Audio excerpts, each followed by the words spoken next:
Hello বন্ধুরা, আজকে আমরা ব্যাংক সমন্বয় বিবরণী আলোচনা করব। ঠিক আছে, তো চলো। ব্যাংক সমন্বয় বিবরণীর হলো দুইটা নিয়ম, একটা সাধারণ নিয়ম, একটা হলো বিপরীত নিয়ম। ঠিক আছে, তো ব্যাংক সমন্বয় বিবরণী আসলে জিনিসটা কি? তোমার যখন ব্যাংকে এবং নগদ টাকার ভিতরে গরমিল ঘটবে একটা ব্যবসা প্রতিষ্ঠানে, তখন ব্যাংক সমন্বয় বিবরণী তৈরি করতে হয়। ঠিক আছে, তো ব্যাংক সমন্বয় বিবরণীর একটা জিনিস খেয়াল করতে হয়, নগদান বই অনুযায়ী ব্যাংক জমা যখন এই ব্যালেন্স দিয়ে শুরু হবে, তখন শুধু ব্যাংকের টাকাটাকেই প্রায়োরিটি দিতে হবে। মানে ব্যাংকের টাকা বাড়লে যোগ হবে আর কমলে বিয়োগ হবে। আর ব্যাংক সমন্বয় বিবরণীতে শুধু ব্যাংকের টাকাকেই প্রায়োরিটি দেওয়া হয়। ঠিক আছে, এখানে নগদ টাকার কোনো ভ্যালু নাই। তাহলে নগদান বই অনুযায়ী ব্যাংক জমা এটা দিয়ে যে শুরু হয়, তাহলে আমাদের শেষ করতে হবে, মানে ব্যালেন্স টানতে হবে ব্যাংক বিবরণী অনুযায়ী ব্যাংক জমা, মানে এটাকে ব্যালেন্স হিসেবে টানতে হবে। আর যদি শুরু হয় ব্যাংক বিবরণী অনুযায়ী ব্যাংক জমা অতিরিক্ত, মানে এটা দিয়ে যদি শুরু হয়, তাহলে আমাদের ব্যালেন্স টানতে হবে নগদান বই অনুযায়ী ব্যাংক জমা অতিরিক্ত, মানে নিচে ব্যালেন্স টানতে হয় এটা দিয়ে। ঠিক আছে, তো দেখো, তো নগদান বই অনুযায়ী ব্যাংক জমা এটা দিয়ে যদি অঙ্কটা শুরু হয়, তাহলে আমাদের ব্যাংকের টাকা বাড়লে যোগ আর ব্যাংকের টাকা কমলে বিয়োগ। আর যদি শুরু হয় ব্যাংক বিবরণী অনুযায়ী ব্যাংক জমা দিয়ে যদি শুরু হয়, তাহলে ব্যাংকের টাকা বাড়লে বিয়োগ করব আর কমলে যোগ করব। ঠিক আছে, তো চলো আমরা একটা অঙ্কর মাধ্যমে দেখি।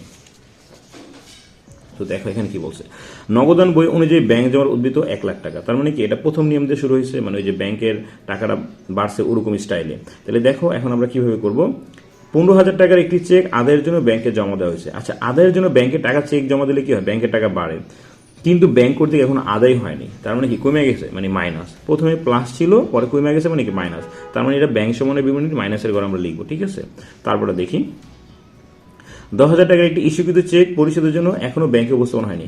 আচ্ছা, 10,000 টাকার একটি ইস্যুকৃত চেক। আচ্ছা, ইস্যুকৃত চেক মানে কি, চেকটা ইস্যু হয়ে গেছে, মানে মাইনাস হয়ে গেছে, মানে মাইনাস, কিন্তু ব্যাংকে উপস্থাপন হয়নি, মানে প্লাস। প্রথমে মাইনাস ছিল, পরে প্লাস ছিল, মানে যোগ হয়ে যাবে লাস্টে। দেনাদার কর্তৃক 20,000 টাকার একটি সরাসরি ব্যাংকে জমা দেওয়া হয়েছে, মানে দেনাদারের মাধ্যমে 20,000 টাকার একটি চেক ব্যাংকে জমা দেওয়া হয়েছে, মানে প্লাস, বাড়ছে, কিন্তু নগদান বইতে লেখা হয়নি। নগদান বইয়ের কোনো দাম নাই, তার মানে এটা প্লাসেই থাকবে, যোগে থাকবে। ইস্যুকৃত চেক ব্যাংক কর্তৃক প্রত্যাখ্যান। আচ্ছা, ইস্যুকৃত চেক মানে কি, মাইনাস, আর প্রত্যাখ্যান হয়েছে মানে কি, প্লাস হয়ে গেছে, মানে উল্টায় গেছে, তার মানে এটা প্লাসে যাবে।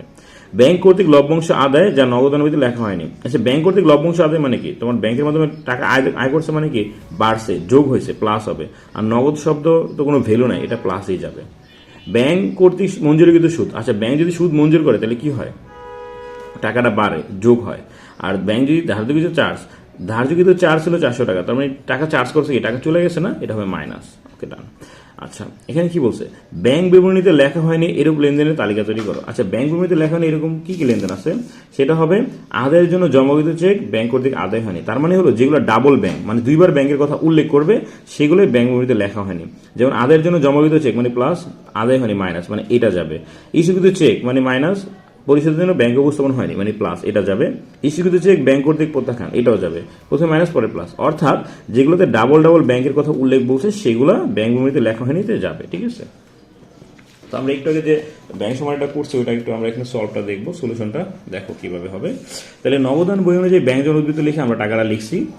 ঠিক আছে, দেখো তারপর দেনাদার কর্তৃক সরাসরি ব্যাংকে জমা দান। আচ্ছা, দেনাদার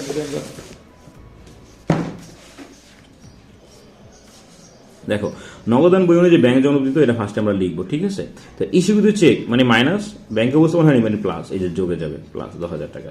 দেনাদার কর্তৃক সরাসরি ব্যাংকে জমা, দেনাদার কর্তৃক জমা দিলে তো টাকা বাড়ে, অবশ্যই প্লাসে যাবে। ইস্যুকৃত চেক মানে মাইনাস, প্রত্যাখ্যান হয়েছে মানে প্লাস, এই যে প্লাসের করে গেছে। ব্যাংক কর্তৃক লভ্যাংশ আদায় করলে কি হয়, আয় হয়, প্লাস, এটা যোগের করে যাবে। ব্যাংক কর্তৃক সুদ মঞ্জুর করলে কি আয় হয়, এখানে প্লাসে যাবে। এটা যোগ করে আমরা এখানে লিখবো, পরে এসে এটা যোগ করে এই নিচে লিখবো 1,37,500 টাকা। বিয়োগেরটা দেখবো আমরা, জমাকৃত চেক মানে প্লাস, আদায় হয়নি মানে মাইনাস, বিয়োগে যাবে 15,000 টাকা। ব্যাংক কর্তৃক ধার্যকৃত চার্জ। আচ্ছা, ব্যাংক চার্জগুলো কি হয়, মাইনাস হয়, এইখানে যাবে, যোগ করে আমি লিখবো, এটা থেকে বিয়োগ করে লাস্ট এটা আসবে। ওই যে ফার্স্টে কিন্তু বলছিলাম যে নগদান বই অনুযায়ী ব্যাংক জমা দিয়ে যদি স্টার্ট হয়, তাহলে ব্যাংক বিবরণী অনুযায়ী ব্যাংক জমার উদ্বৃত্ত দিয়ে ক্লোজ হবে। ঠিক আছে, তাই হয়েছে। ওকে না, এখন আমরা একটু জাবেদাগুলো দেখবো। হ্যাঁ, জাবেদার অনেক ইজি। এই যে এখানে 4 নম্বরের জাবেদার কথা বলছে, তো 4 নম্বরের লেনদেনটা কি ছিল জানো, দেনাদার কর্তৃক 20,000 টাকা সরাসরি ব্যাংকে জমা দেওয়া হয়েছে। আচ্ছা, দেনাদার কর্তৃক যদি ব্যাংকে টাকা জমা দেয়, তাহলে ব্যাংকের টাকা বাড়ে, তাহলে ব্যাংক হিসাব ডেবিট, দেনাদার ক্রেডিট হয়ে যাবে। ঠিক আছে, 5 নম্বর লেনদেনটা কি ছিল, ইস্যুকৃত চেক প্রত্যাখ্যান হয়েছে। আচ্ছা, চেক প্রত্যাখ্যানের জাবেদা কি, দেখো ইস্যুকৃত চেক প্রত্যাখ্যানের জাবেদা হলো ব্যাংক ডেবিট, প্রদেয় হিসাব ক্রেডিট। ঠিক আছে, ওকে না, 6 নম্বরে যাই। ছয় নম্বরে ছিল ব্যাংক লভ্যাংশ আদায় করছে। আচ্ছা, লভ্যাংশ আদায় করলে কি হয়, ব্যাংকের টাকা বাড়ে, ব্যাংক ডেবিট, লভ্যাংশ হিসাব ক্রেডিট হবে। আর 7 নম্বরে যাবে কি ছিল, মঞ্জুরকৃত সুদ। আর সুদ মঞ্জুরে যাবে তো অনেক ইজি, ব্যাংকের টাকা বাড়ে, ব্যাংক হিসাব ডেবিট, ব্যাংক সুদ হিসাব ক্রেডিট হবে। আর এটা ছিল ব্যাংক চার্জ ধার্য করতে, তাহলে কি হবে, ব্যাংক চার্জ ডেবিট, ব্যাংক হিসাব ক্রেডিট। ঠিক আছে, তো এইভাবে করে তোমরা ব্যাংক সমন্বয় বিবরণীটা কয়েকবার ভিডিওটা বারবার দেখলেই তোমরা এটা সম্পর্কে একদম ক্লিয়ার একটা আইডিয়া পেয়ে যাবে। ঠিক আছে, আজকে এতটুকুই থাক। হ্যালো বন্ধুরা, একটু আগে আমরা একক জের পদ্ধতি করছি, এখন আমরা ডাবল জের পদ্ধতিটা করবো। ঠিক আছে, তো 2020 সালের 31 জুলাই তারিখে শপিং ট্রেডার্সের নগদান বইয়ের উদ্ধৃত ছিল 25,000 টাকা, আর ব্যাংক বিবরণী অনুযায়ী ব্যাংক জন উদ্ধৃত ছিল 21,320 টাকা। ঠিক আছে, এখন এটা আমরা করবো। একটু আগে আমরা একক জের পদ্ধতি করছি, এখন ডাবল জের করবো, মানে দুই পাশে যেটা আসে। ঠিক আছে, তো দেখো, আচ্ছা, একক জের আর উভয় জের নিয়মটা কি, নগদান বই অনুযায়ী ব্যাংক জমা যেটা বলছে সেটা প্লাসটা প্লাস হবে, ব্যাংকের টাকা বাড়লে প্লাস আর কমলে মাইনাস। আর ব্যাংক বিবরণী অনুযায়ী হলে যেটা আমরা নরমভাবে ভাবতাম ওটাকে জাস্ট উল্টাভাবে ধরবো, তাইলেই হবে। যেমন দেনাদার কর্তৃক সরাসরি জমাদান 1300 টাকা, যা নগদ হয়নি। আচ্ছা, দেনাদার কর্তৃক ব্যাংকে জমা দিলে ব্যাংকের টাকা বাড়ে, এটা প্লাস হবে, নগদান হয়নি, এটার কোনো দাম নাই। ব্যাংকে জমাকৃত চেক আদায় হয়নি, ব্যাংকে জমাকৃত চেক মানে প্লাস, আদায় হয়নি মানে মাইনাস, এটা বিয়োগে যাবে। মালিক কর্তৃক ব্যাংক হতে উত্তোলন এত টাকা, মানে উত্তোলন করেছে ব্যাংকের টাকা কমে গেছে মাইনাস, নগদান বইয়ের কোনো দাম নাই। ইস্যুকৃত চেক যা এখনো ভাঙানো হয়নি, ইস্যুকৃত চেক মানে মাইনাস, ভাঙানো হয়নি মানে প্লাস হবে। ব্যাংক কর্তৃক লভ্যাংশ আদায়, লভ্যাংশ আদায় করলে প্লাস হয়, মানে এটা যোগে যাবে। ঠিক আছে, তো চলো এখন আমরা ব্যাংক বিবরণীতে লিপিবদ্ধ হয়নি এমন লেনদেনের পরিমাণ নির্ণয় করো। তাহলে কোনগুলো হবে, যে ডাবল, যেগুলো ডাবল হয়, ব্যাংকে জমাকৃত চেক আদায় হয়নি এটা আসবে, আর ইস্যুকৃত চেক যা এখনো ভাঙানো হয়নি এই জিনিসটা এখানে আসবে। ঠিক আছে, এই দুইটা এখানে গেল। তো চলো আমরা এখানে একটু জাবেদা দেখবো। বলছি উপযুক্ত লেনদেনগুলোর প্রয়োজনে জাবেদা দাও। আচ্ছা, আমরা যে জাবেদাটা দেখবো, হ্যাঁ ভালো কথা, এখন আমরা কোনগুলোর জাবেদা দেখবো, যেগুলো হলো সিঙ্গেল ভাবে একটা ব্যাংকের কথা বলা হয়েছে, দুইবার ব্যাংকের কথা উল্লেখ করা নেই। আচ্ছা, একবার ব্যাংক আর দুইবার ব্যাংক, এই জিনিসটার অর্থটাকে এটা আমি বলি, ক্লিয়ার করি। যেমন ইস্যুকৃত চেক, এটা একবার ব্যাংকের কথা উল্লেখ করা হয়েছে মানে মাইনাস, উপস্থাপন হয়নি মানে প্লাস, মানে আরেকবার বলা হয়েছে। তার মানে একবার ব্যাংকের কথা বলে, যদি আরেকবার ব্যাংকের কথা বলা হয় তখন এটা হয়ে যায় ডাবল ব্যাংক। আর সিঙ্গেল ব্যাংক হলো যেমন ইস্যুকৃত চেক নগদানভুক্ত হয়নি, এই যে ইস্যুকৃত চেক একবার ব্যাংকের কথা বলা হয়েছে, আর পরবর্তী বলা হয়েছে কি নগদানভুক্ত হয়নি, ওই যে নগদানভুক্ত বলা হয়েছে ওইটা কিন্তু আর ব্যাংক ধরা যাবে না, ওটাকে অন্য কিছু, মানে ওটাকে ভাবাই যাবে না। তার মানে একবারই ব্যাংক ভাগতে হবে। যেমন আমরা সিঙ্গেল ব্যাংক আর ডাবল ব্যাংকের ভিতরে পার্থক্য আমরা এখান থেকে বের করে দিই। যেমন ব্যাংক কর্তৃক লভ্যাংশ আদায় 770 টাকা, এখানে কিন্তু একবার ব্যাংকের কথা বলা হয়েছে, কিন্তু সেকেন্ডে কিন্তু আরেকবার উল্লেখ করে নেই, তাহলে এটাকে আমরা সিঙ্গেল ব্যাংক ভেঙে নিব।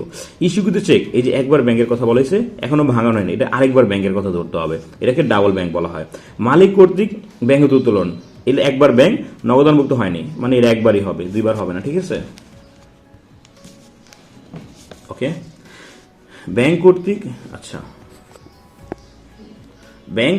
ব্যাংকে জমাকৃত চেক মানে একবার ব্যাংক, আদায় হয়নি মানে দুইবার ব্যাংক, মানে এইভাবে আমরা ডাবল ব্যাংক সিঙ্গেল ব্যাংকগুলো কাউন্ট করবো। ঠিক আছে, তো আর জাবেদাগুলো জাস্ট সিঙ্গেল ব্যাংকেরই হয়, ডাবল ব্যাংকের হয় না।